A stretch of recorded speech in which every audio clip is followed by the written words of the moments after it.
Welcome to AKM kitchen అండి. ఈరోజు నేను మీకు ఆనియన్ పచ్చడి చేయడం చూపిపోతాను. నేను ఇది రేర్ అండి, మనం ఎవరు చేయము ఆనియన్ పచ్చడి. ఇది నేను కొత్తగా చేస్తున్నాను అండి.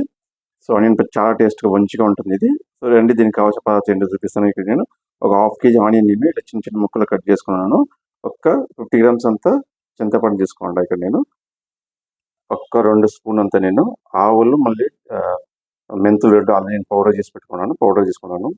టేస్ట్ అండి సాల్ట్, కారం నేను ఒక 1/2 cup కారం తీసుకుండా. ఇక్కడ పోపు దింపులకి నేను ఒక చిటికంత పసుపు, ఒక స్పూన్ ఆవాలు జీలకర్ర మిక్స్ చేసుకుంటా. ప్లస్ ఒక 1/2 స్పూన్ దీనికి నేను ఇంగువ పౌడర్ తీసుకున్నాను. ఇంగువ కంపల్సరీ యాడ్ చేయాలి, పచ్చడికి అప్పుడే బాగుంటుంది. రండి ఎలా చేయడం చూపిస్తాను. ఇప్పుడు నేను స్టవ్ పైన కడాయి పెట్టుకున్నాను. కడాయిలో నేను నూనెను వాడుకోవాలి. దీంట్లో నూనె అయితే చాలా టేస్ట్గా ఉంటుంది, మంచిగా కూడా చెడిపోకుండా ఉంటుంది. కంపల్సరీ నూనె వాడుకోండి. ఇప్పుడు నేను కడాయి వేడైంది. ఇప్పుడు ఆనియన్ అంతా దీంట్లో వేసుకుంటున్నాను అండి. ఆనియన్ నుంచి మంచిగా ఫ్రై అవ్వాలి, ఒక గోల్డెన్ బ్రౌన్గా రావాలి. అప్పుడు దీన్ని తీసి దీన్ని చింతపండు యాడ్ చేసుకుందాం. చింతపండు యాడ్ చేసుకున్న తర్వాత మనం పేస్ట్ చేసుకుందాం అండి. దీన్ని అయిన తర్వాత మీకు చూపిస్తాను. ఇప్పుడు చింతపండు యాడ్ చేయట్లేదు, నేను మిడిల్లో యాడ్ చేసుకుంటాను. ఇప్పుడు అయిపోయిందండి. ఆనియన్ ఈ కావాల్సిన సరిపోతుంది. ఇప్పుడు మనం స్టవ్ ఆఫ్ చేసుకుందాం. దీన్ని ఆరబెట్టుకుందాం. ఆరబెట్టి దీన్ని పేస్ట్ మిక్స్ పెట్టుకున్న తర్వాత మీకు చూపిస్తాను నేను. ఇప్పుడు పేస్ట్ అయిపోయిందండి, మనం మిక్సీ పట్టేసుకున్నాం.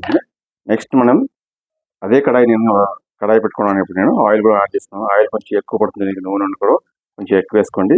ఇప్పుడు ఆయిల్ కొంచెం వేడయిన తర్వాత నేను ఆవాలు, పసుపు, ఇంగువ యాడ్ చేసుకుంటున్నాను. ఆవాలు కొంచెం చిటపటాన్ని అయిన తక్షణ మీరు కారం యాడ్ చేసుకోవచ్చు.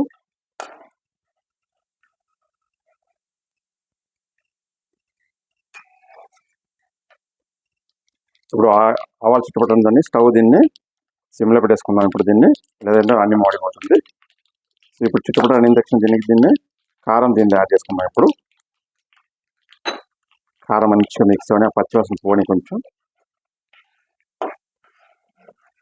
స్టవ్ అయితే సిమ్లో ఉండి.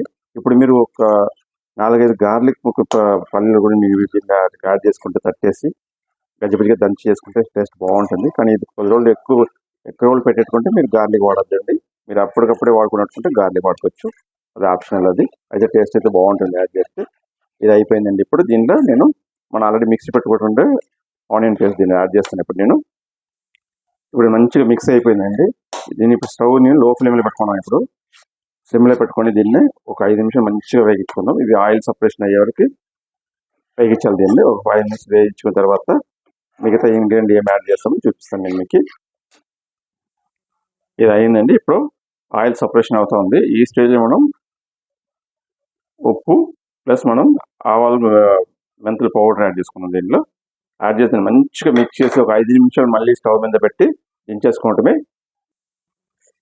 ఇది అయిపోయిందండి. నేను చెప్పేది మర్చిపోయాను. దీంట్లో ఒక చిన్న ముక్క, ఇప్పుడు ఆఖరికి ఒక చిన్న ముక్క బెల్లం యాడ్ చేసుకోవాలి. బెల్లం ఇస్తే దాని టేస్ట్ అనేది ఇంక్రీజ్ అవుతుంది.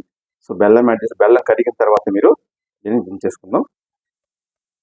సో ఆనియన్ పచ్చడి రెడీ అయిపోయిందంటే చాలా టేస్ట్గా ఉంటుంది. ఇది మీరు కూడా ట్రై చేసి చూడండి. మనం రెగ్యులర్గా ఎవరు చేయరు ఇది ఆనియన్ పచ్చడి. మనం వేరే పచ్చళ్ళు చేస్తుంటాం కాబట్టి ఆనియన్ పచ్చడి ఎవరు చేయరు. మీరు కూడా ఇలాగే ట్రై చేసి చూడండి.